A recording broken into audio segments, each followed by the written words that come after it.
सबसे पहले हमेशा की तरह हम शुरुआत करेंगे अपनी कवर स्टोरी के साथ।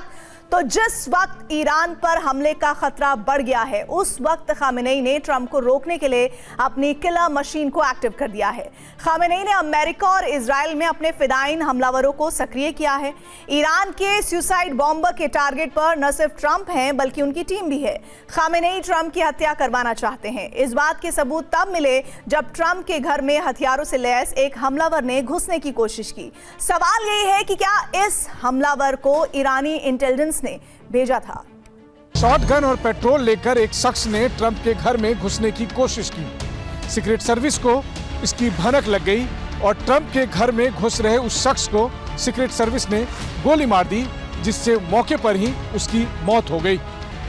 सीक्रेट सर्विस ने जिसे मौत के घाट उतारा, उसकी पहचान 21 साल के ऑस्टिन टकर मार्टिन के रूप में हुई है। मार्टिन नॉर्थ कैरोलिना का रहने वाला था। बताया जाता है कि वो लंबे समय से अपने परिवार के संपर्क में नहीं था। ईरानी इंटेलिजेंस से जुड़े सूत्रों के मुताबिक खामेनेई ने दुनिया भर में 2000 से ज्यादा फिदायीन हमलावरों को सक्रिय कर दिया है। ये हमलावर कहां एक्टिव है, अब इसे भी समझ लीजिए। अमेरिका, इजराइल, अरब और यूरोप में ईरान के 2000 से ज्यादा एजेंट और फिदायीन हमलावर न सिर्फ एक्टिव हैं बल्कि ट्रंप और उनके करीबियों को टारगेट करने की ताक में भी हैं। रिपोर्ट के मुताबिक ईरान ने इन्हें अरब और यूरोप में मौजूद अमेरिकी बेसों को टारगेट करने का टास्क भी सौंपा है। जानकारी के मुताबिक ईरान भी इजराइल और अमेरिका की टॉप लीडरशिप को खत्म करना चाहता है। IRGC और ईरान के इंटेलिजेंस एजेंसियों का मानना है कि अगर इन दोनों मुल्क की लीडरशिप खत्म हो गई तो ये दोनों देश मिलकर ईरान पर हमला करने की स्थिति में नहीं होंगे।